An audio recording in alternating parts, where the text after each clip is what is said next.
In this section, I'm going to find the reflection coefficient on a Smith chart. So I'm going directly to an example.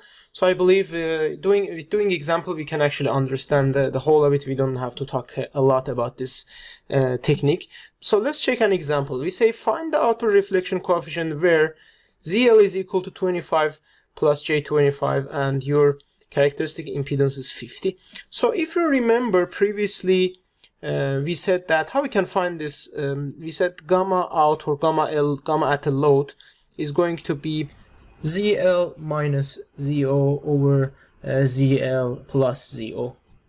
And then you can calculate, so you just have to replace your ZL and Z in here. So this is basically classic technique. We can just calculate from here.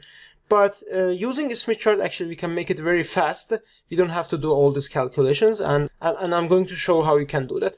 So here we want to find the output reflection coefficient. So first we have to do a normalization. As we talked before, we said that the small ZL is going to be the original impedance over ZO. So it's going to be 0.5 plus 0.5 J. So I'm showing with a black dot here. So it's very simple. It's like the previous example we did. The circle, the real part circle is here. As you see, the intersection is 0.5. And this curve, or let's say arc, is going to intersect the circle at 0.5. And it's on the upper side, so it means that it's going to be positive 0.5 J. So now how we can find our reflection coefficient? The first step is we are going to draw a line from center of a Smith chart to our ZL. So this is my line I'm showing with blue color. So in the next step, I'm going to continue this line until I reach one of these circles. What is the circle? If you see on the right side here, it says that the reflection coefficient angle in degrees. So it means that we can use the circle in order to find the angle.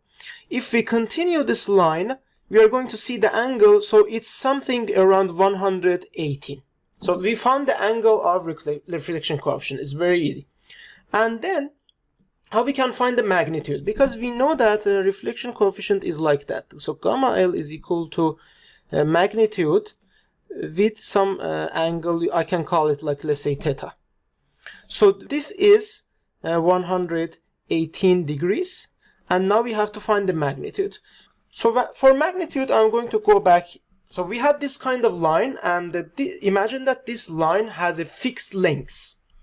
So at the bottom of this Smith chart, I have some guidance here. You see, this is like a table, or let's say a ruler, that it shows me lots of information, and I can find the magnitude of my reflection coefficient using this scale here.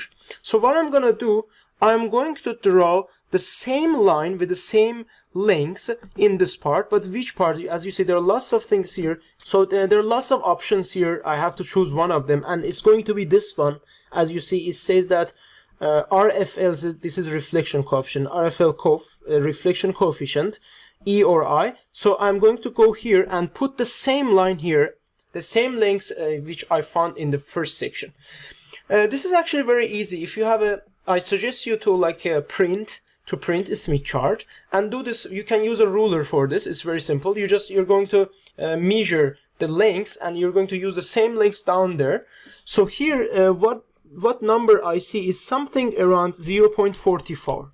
0.45. So this is going to be my reflection coefficient's magnitude. So this point, actually, as you see, I'm going to show here. So this point says that my reflection coefficient's magnitude is going to be 0.45. It's actually a little bit more than 0.45, but you can try yourself and see.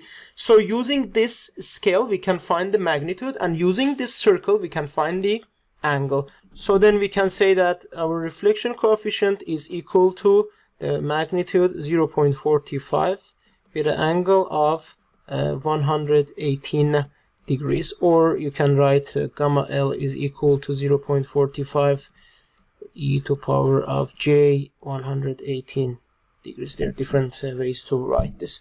So as you see here, it takes a short time, and it's a very simple trick you can just use. You have to find the angle with the circle, and also then you have to find the the links, you have to put the same links and find the magnitude of your reflection coefficient.